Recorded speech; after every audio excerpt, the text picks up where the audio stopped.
Let's begin. But first, don't forget to like, share, and subscribe to the Sky High Stories. It was an ordinary day, the kind that blends into all the others. The room looked the same as it always did, the sofa slightly out of place, the muted hum of life outside the window, nothing dramatic, nothing sharp. We were arguing about something small, something forgettable. The kind of argument married couples have when the real issues are buried too deep to touch. Then he said it. You should be grateful. The words landed softly, almost casually, but they cut deeper than anything he had ever raised his voice to say. For a moment, the air felt heavier, like it had thickened around me. I didn't react the way pain is expected to look. I didn't cry. I didn't argue back. I didn't ask him to repeat himself. I smiled. It was automatic, practiced. A calm, polite smile that told him the conversation could end there. On the outside, I looked composed, reasonable, even agreeable. Inside, something dropped, hard. Shock came first, then disbelief, then a sharp sting that spread quietly through my chest.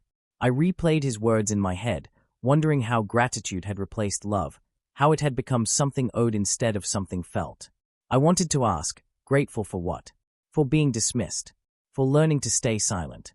But the questions stayed trapped behind my teeth. I swallowed them the way I always did. Because this wasn't the first time his words had hurt without sounding cruel. And it wouldn't be the last. Somewhere along the way, smiling stopped meaning happiness. It became something else entirely, armor, habit, survival. I learned how to curve my lips just enough to keep questions away, how to nod at the right moments, how to make everything seem fine even when it wasn't. Smiling was easier than explaining pain that never felt important enough to justify. There were moments I laughed while feeling painfully small inside. Family dinners, casual conversations, even private moments with him, I smiled through all of them. My laughter sounded normal, convincing even, but it never reached the parts of me that felt unseen. Each smile felt like folding myself a little smaller, making sure I took up less emotional space. People mistook my silence for strength. Some thought I was patient, mature, understanding. Others assumed my quiet meant agreement, that if I wasn't speaking up, then I must be fine. No one saw how much effort it took to stay calm, to stay pleasant, to never rock the boat. And I didn't correct them, because correcting them felt dangerous. I was afraid of being labeled ungrateful or difficult. Afraid that expressing hurt would somehow erase everything else. So I chose peace over honesty, again and again, even when that peace only existed on the surface. The cost was quiet but heavy. Missed affection, unasked questions, conversations that never went deeper than routine. For years, I ignored the subtle signs of emotional neglect, convincing myself that smiling was enough to keep everything from falling apart. When he told me I should be grateful, he didn't need to explain what he meant. The meaning was already hanging between us, unspoken but clear. Grateful for the house we lived in, for the stability he provided, for the life that looked comfortable from the outside. Grateful for security, for status, for not having to worry about certain things. Those were the things he counted, the things he believed should outweigh everything else. Somewhere along the way, love had quietly shifted into obligation. What once felt like partnership began to feel like a list of things I owed him for. I noticed it in the way disagreements ended, not with understanding, but with reminders of what he had given. It wasn't said cruelly. That almost made it worse. It was said as if it were reasonable, obvious, final. The imbalance in our marriage became impossible to ignore. He spoke from a place of certainty, while I spoke carefully, measuring every word.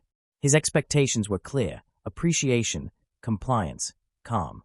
My emotional needs, comfort, reassurance, feeling heard, were treated like extras, not essentials. There were moments when I needed care, when I was tired or hurting or simply asking to be understood.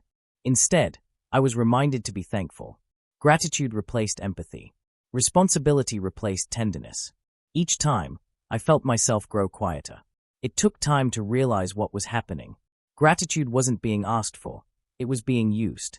Used to end conversations, to dismiss feelings, to keep me from questioning my worth. And once I saw it, I couldn't unsee how my pain had been politely silenced. The cold didn't arrive suddenly. There was no dramatic moment where everything changed. It crept in slowly, so quietly that I almost didn't notice it at first. What used to feel warm and familiar began to feel distant, like standing in a room where the heat had been turned down 1 degree at a time. Our conversations shifted without announcement. We talked about schedules, responsibilities, plans for the week. Practical things. Necessary things. The personal conversations, the ones that used to make me feel close to him, faded away. When I tried to bring them back, they felt awkward, out of place, like I was speaking a language he no longer understood. Even touch lost its meaning. There were gestures that looked like affection but felt empty. A hand placed on my shoulder without warmth. A kiss that ended before it began. Words were spoken, but they carried no comfort, no reassurance. Everything felt functional, like we were maintaining a routine rather than a relationship. At night, we shared the same bed, yet I felt alone. The space between us felt wider than the room itself. I stared at the ceiling, listening to his breathing, wondering how two people could be so close and so far at the same time. The coldness was quiet, numbing, slow. It didn't hurt sharply, it dulled everything instead. And in that emotional winter, I began to realize how isolated I had become, even while standing beside the person who was supposed to know me best. Time didn't stop for my hurt. Days turned into months, months into years, and life kept moving as if nothing was wrong. From the outside, everything looked stable, even settled. But inside me, the pain stayed where it was, untouched by time, as sharp as the day it first took root. There were moments that should have been shared, quiet victories, heavy days, small joys that deserved to be celebrated. I faced many of them alone, even when he was physically present. I learned how to comfort myself in silence, how to sit with disappointment without letting it show. Each time, I told myself it was temporary. Things would change. He would notice. We would find our way back. Hope became a habit. I held onto it tightly, even when it gave me nothing in return. I kept believing that patience would be rewarded, that endurance was a form of love. But alongside that hope lived another feeling, one I tried hard to ignore: resentment. It grew quietly, fed by every swallowed word and every unmet need. I was torn between leaving and enduring. Leaving felt terrifying, like stepping into the unknown. Enduring felt familiar, even if it hurt.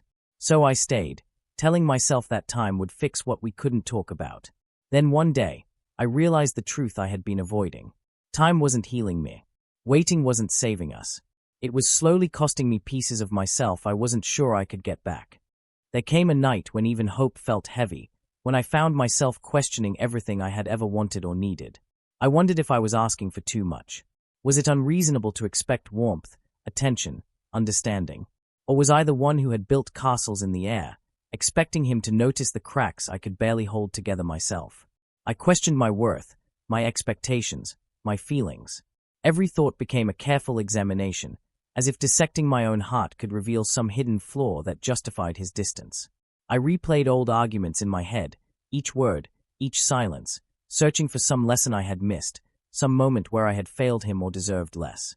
The questions spun endlessly, turning a normal night into a maze with no exit. Guilt followed closely. Guilt for wanting more than what he offered, guilt for feeling lonely even when he was present, guilt for desiring the emotional connection that seemed always just out of reach. I felt ashamed for needing, for hoping, for imagining that love could feel alive instead of transactional. I began shrinking, little by little, folding myself to fit the comfort of someone else. My laughter became quieter, my opinions softer, my presence smaller.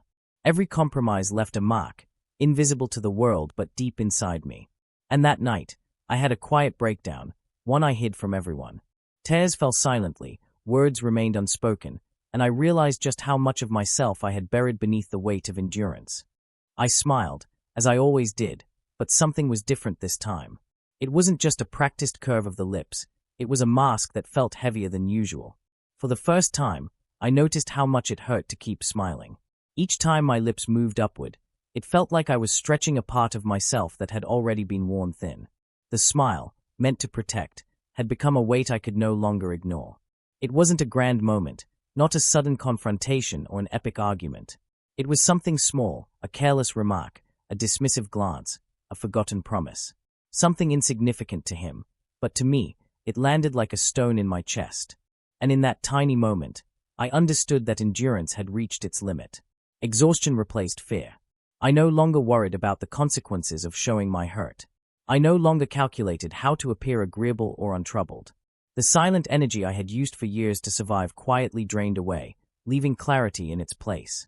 For the first time, I accepted that silence was no longer protecting me, it was imprisoning me. The emotional shift was subtle at first, almost imperceptible, but undeniable. Awareness replaced numbness, and with it, a quiet strength began to emerge. It wasn't defiance or anger, it was something steadier, something that had been waiting under the surface all along. Strength was beginning where numbness ended, and I finally realized that my last smile wasn't a surrender, it was the starting point of reclaiming myself. I have learned that gratitude cannot exist where self is erased. The word no longer belongs to him, no longer a tool to silence me or diminish my feelings. I have redefined it for myself. Gratitude now means self-respect, acknowledging my worth, honoring my needs, and refusing to apologize for wanting care, attention, and love that is genuine. I understand now that love should not require erasure. It should not demand that I shrink, hide, or pretend my emotions don't matter. True connection honors both people, not just the comfort of one.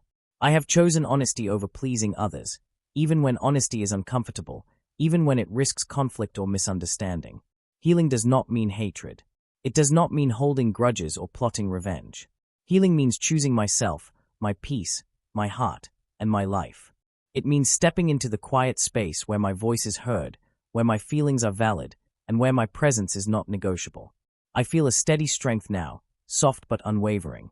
There is no dramatic confrontation, no public declaration, no triumph over him. The victory is quiet, intimate, and mine alone. And when I reflect on all those years of smiling through pain, I see them differently, not as weakness, not as wasted time, but as preparation for this moment. The moment when I finally understand that gratitude, real gratitude, begins with oneself, and that truth, simple and unshakable, will stay with me forever.